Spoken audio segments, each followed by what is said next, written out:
Hello pianist, you just heard Hallelujah by Leonard Cohen, which is a great intro piece for you to learn how to play pop music easily and quickly. Stay tuned as I'll guide you through 4 levels of accompaniment playing, which is great for the beginner who can only read by chords. I'll show you pictures. You don't even have to read by music to play those chords and sing along. But I'll also go through advancing levels where I'll show you different accompaniment patterns. I'll give you some tips and strategies on how to play and sing along. Stay tuned. I'll actually sing within this video as well to show you how to do it. If you're a complete beginner, don't worry. I'm going to show you pictures in the key of G and also the key of C if you want to sing a little higher, so you can play and sing along with those chord pictures I'll show you. However, if you're a classically trained pianist and you prefer reading by sheet music, don't worry. I've provided fully notated music where you can see exact notes and chords that I'll play through all 4 levels of those patterns. And just like how we learn classical music using my Bronson musical learning pyramid, we're going to apply that same strategy to go step by step to learn Hallelujah. Stay tuned.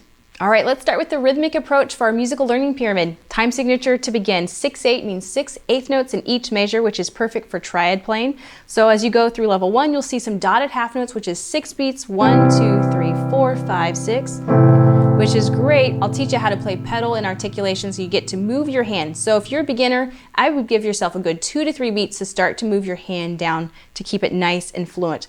And then when we start to arpeggiate things, it'll split the measure into 2. So we have 1, 2, 3, 4, 5, 6. So we'll get that eighth note feel. For a final performance tempo, I'd suggest a dotted quarter note, about 56 to 66. Use your metronome to build in that practice and that fluency. That's the key to be able to sing along, is the rhythm and the chords have to be automatic so that way you can concentrate on the beauty of the voice and the lyrics. All right, pianists, let's go to the note reading and fingering category to learn how to play the chords. We'll start with the key signature of 1 sharp, F sharp, go up 1 half step for the major key, of G major. We look at the beginning and ending chords. It confirms we're in the key of G. I'm going to teach you the 5 chords used throughout this piece in the key of G, and then I'll also teach you in the key of C if you want to sing higher. So I'm going to use some numbers so that way you can transpose it. The G chord, the first chord is G, B, D. You can play this along with me with fingers 5, 3, 1, 1, 3, 5 in both hands. Nice tall thumb. It also uses the 6th chord, which is E minor, E, G, B. Uses the 4 chord, C major, C, E, G. The 5 chord, D major, D, F sharp, A, and then at the climax of the piece is B major, B, D sharp, and F sharp. Remember when you have black keys to go in towards that fall board, so you're not having to stretch your hands like this, but just a nice natural hand shape. So those will be the 5 chords we'll use in the key of G. I've chosen G because it's better for my voice range today. I like to sing only to this B today. But if you want to sing a little higher, we're going to go in the key of C major. And if you'd like to learn this piece in the key of C major, I've also provided you those fully notated patterns all within the key of C. You'll get to see the chord symbols and also all of those patterns written out for your ease of learning. So let's switch our gears to C major. The 1 chord is now C, E, G. The 6th chord is A minor, A, C, E. The 4 chord, F major, F, A, C. The 5 chord, G major, G, B, D, and the climax of the piece is the 3 chord, E major, 1 black note, E, G sharp, B, back home to C. If you like the key of C, you'll have to sing a high E there. So you can pick what key you like. For the rest of the tutorial, I'll actually be coaching you in the key of G major, is the 1 chord. All right, pianists, we're now ready to insert those chord pictures I just taught you into the lead sheet. Let me explain a lead sheet first if this is new to you. So we look at the letter names. It's like a map above the music. Whenever you see a G, it means G major. You know that shape. G, B, D, all white notes. E, M means E minor. E, G, B, all easy white notes. You just keep playing that wherever you see. Let me talk about some measures that are a little bit different. Measure 14, notice I have 2 chords per measure. You know C and D. Just means I'm going to play them 3 beats each. I'm going to split the measure into 2. 1, 2, 3, 4, 5, 6, steps up beautifully up to E minor, all white notes. Okay, then you just keep playing those chords you know. Let's look at measures 19 to 20 where I have 1 chord change at E minor, but then the next measure has nothing written. Well, what do? You just keep repeating it. So I have E minor, measure 21, easy chord of C major, repeated at 22, so on. So lead sheets, nice and easy to follow. Okay, now let's go to that melody. That way you get to start singing along and playing along with this. So I'll talk through some fingerings, a little bit of the counting. This starts on a B, just below middle C. Use your thumb on that. Goes up a third to I heard. You're gonna use your 3 finger. I'm gonna get ready. I'm gonna have to play an F sharp in a little bit with my 5 finger. So I'm just gonna go in towards the fall board. Keep your hands set that way.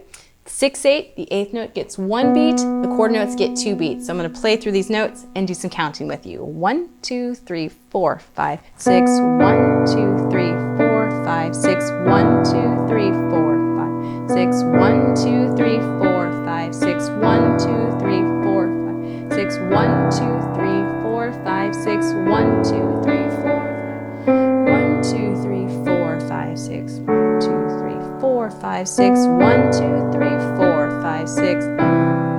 Fingering change, 1 to 3.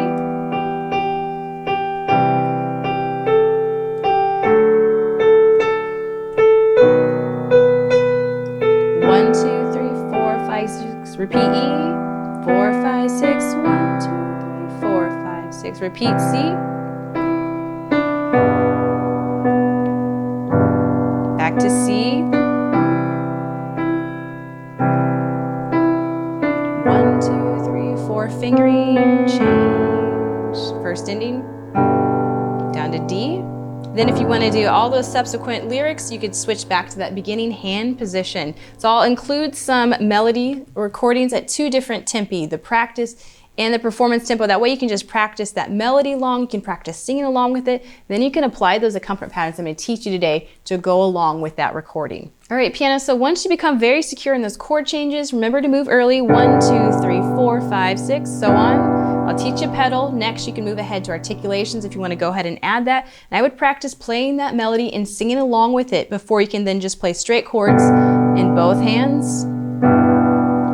I've heard there was a secret chord that David played, so on. So you can practice singing along with that while you chord it. If it's too hard, go back to play the melody, then you can play both hands on the piano. So your practice summary for level 1 is first to become very comfortable with the chord moves. 1, 2, 3, 4, 5, 6. Move early, keep a steady pulse. Practice with metronome. And then you can take that right hand chord out of there and just practice the melody along with it so you can hear it along with it. Sing along with that. So on. Once you can do that and you can sing with you playing the piano part, take that playing out and just go to the chords while you sing along. 2, 3, 4, 5, 6. I've heard there was a secret chord, so on. So you can pause there and get really comfortable. Now let's go to level 2 of the accompaniment patterns. Let's talk about what's the same and easy. It's the exact same chords, it's the exact same movements down by those thirds. But if you look at the score that I provided, you see some 8th notes. So this is going to fill out the texture and become very lush. So now I'm just going to use those root position chords. I'm going to arpeggiate as 8th notes. So beautiful to hear it that way. Beauty of this is also that while the left hand's playing into the right hand, it moves, then the right hand moves. It's a built-in metronome for the 8th note. Okay, so get the chords really comfortable first. Let's look at measure 14, what we do with that when it's 2 chords per measure. I'm going to block the left hand, so on, and the rest of it then goes back into arpeggiation of chords. And you can also just block that through to get used to those hand moves. Find what works for you, pianist. All right, once the chords are secure, we're gonna start to layer that melody along with it with the idea that you're gonna sing with this or accompany someone else. So we're gonna go into measure 4. I'm gonna play just the left hand as arpeggiated. I'm gonna play the right hand melody. Think you're counting to help you out. Here's measure 4. 4, 5, 6. 3, 4, 5.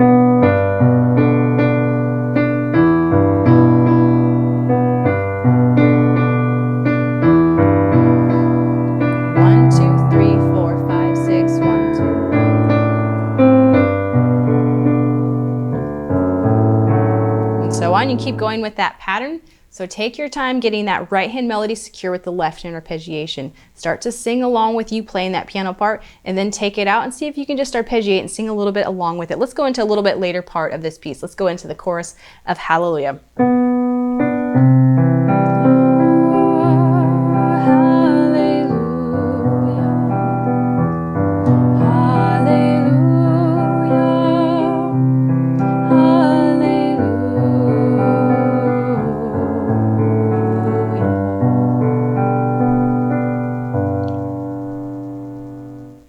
In level 2, the practice tips I'm going to walk you through to be able to sing this eventually. So we'll just go through the chords first, and then you can take just the right hand melody while the left hand arpeggiates.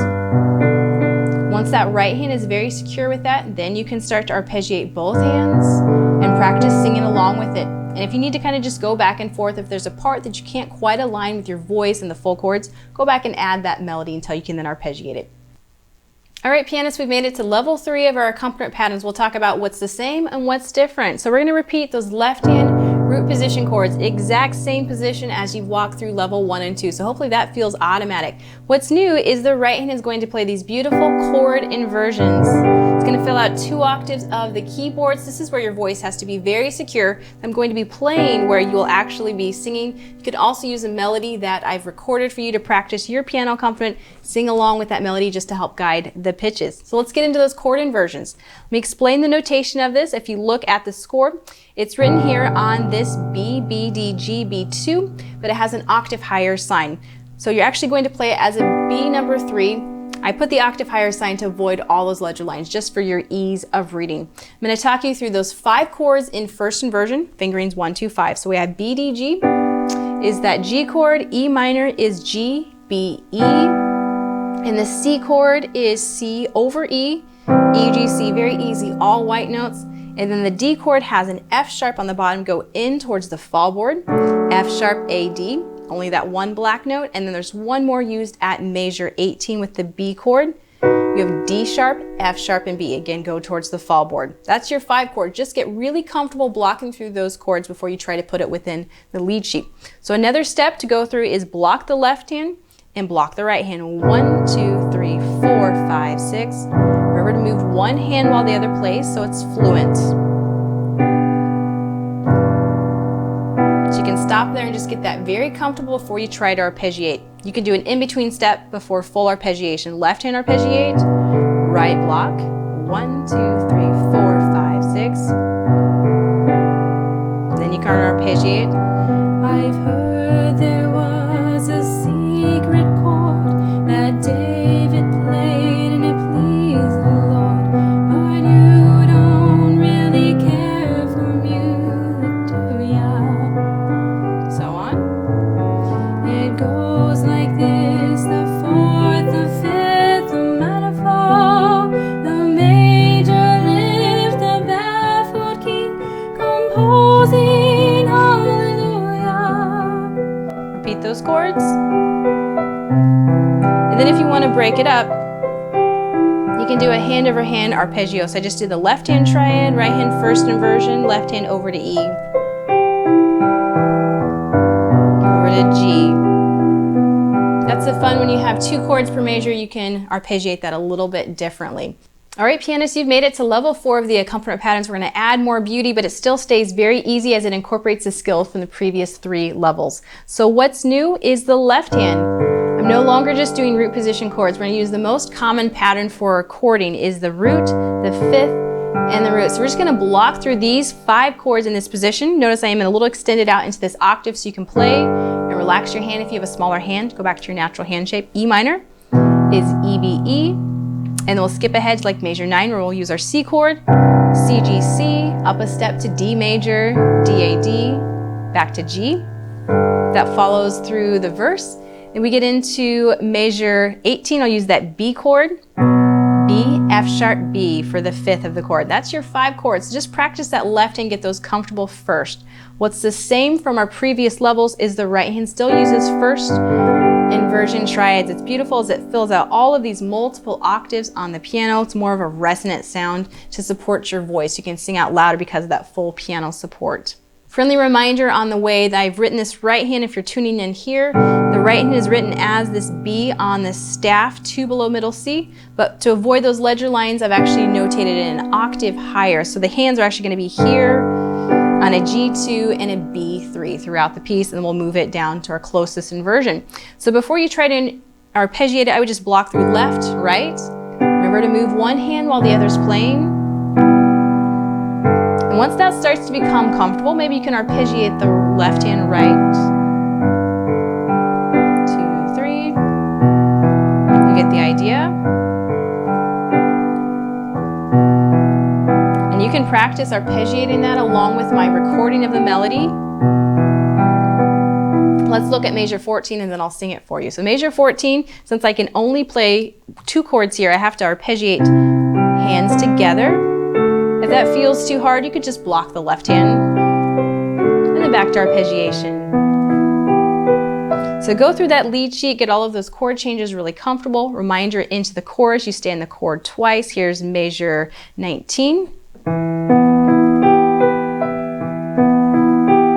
C chord twice, so on. All right, let's hear what that would sound like with some singing involved.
All right, pianists, we've gotten through those 4 levels of accompaniment patterns. We're going to go into our next level of the musical learning pyramid, which is articulations. This is where we add the pedal and some great technique to add that extra beauty. So lead sheets notoriously have no articulations and dynamics written on them. This is where you have to use your musical taste, listen to other performers the way they play and sing this. So for articulations, it's a pop piece, so it should have a little bit of drama to the sound.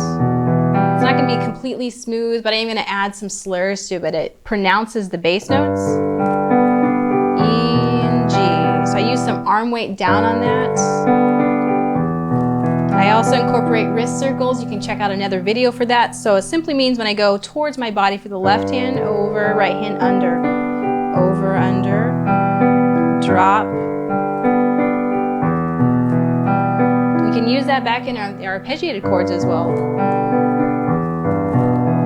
Okay, so it's lyrical, sustained. I'll use my pedal to help cover those sounds when I have to move my hands to keep it fluent. So the damper pedal is going to go right along with that roadmap of the chords. Wherever you see a chord, the pedal is going to go up and down. So let me get you to measure 12, where I start with the D chord. I'm going to get you into 14 notes. I'm going to have 2 pedal changes there. Here's 12. Pedal, pedal, pedal, so on. Okay. The other exceptions would be into the chorus. Notice there was only 1 chord per 2 measures. So like E minor. For clarity, kind of depends on your piano and space. That didn't sound bad to keep it down, but if you're on a really big grand piano, you might want to clear the pedal on the repeating E chord.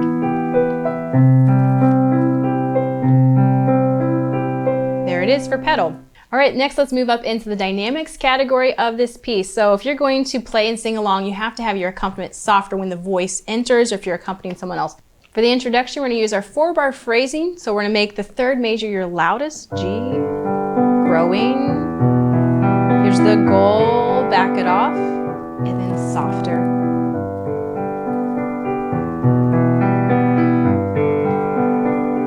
And then from there, you're really going to follow the melody.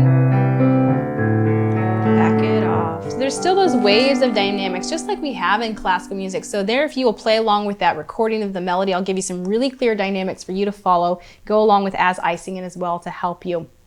All right, pianists, we've reached to the style and mood of this piece. Let me just share a little brief historical background just to give some meaning to these words that Cohen's written.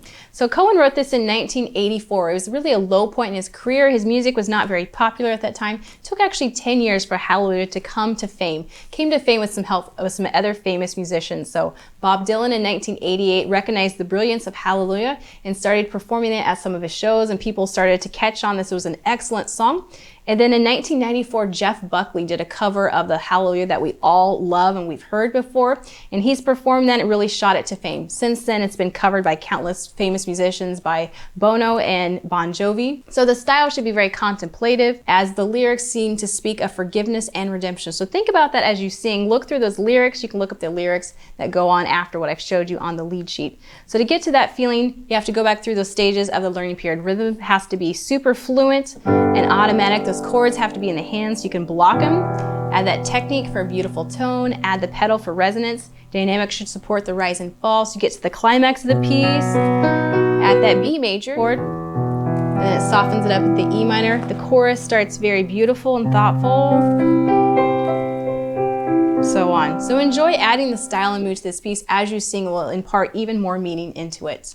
All right, a summary, pianist, of what you're going to hear through those 4 levels of difficulty. This is for the complete beginner for level 1. You can follow the chord pictures of those 5 chords, G, E, C, D, and B major. We're first just going to block those for 6 beats. You're going to get that very comfortable. Then level 2 is going to keep those same exact chords, just going to arpeggiate them. This is where we'll start to play the melody along with it as well. Level 3 will keep the left hand exactly the same. The right hand is going to add some beauty with first inversion triads. Just move your hand shapes, easy to play, and automatize. Okay, into level 4, the right hand stays exactly the same. Notice I've tried to keep one thing the same as we progress through our levels. Right hand's first inversion, left hand's going to use a very popular root, 5th root pattern, and we'll arpeggiate through those. And so on. So enjoy going through these 4 levels of accompaniment patterns. You can use my separate melody recordings so you can practice singing along with it with the goal that you could sing yourself or accompany your friends and family. Enjoy this process of reading lead sheets. Use the skills I've taught you here to learn your own favorite chord chart. Enjoy the journey, pianist.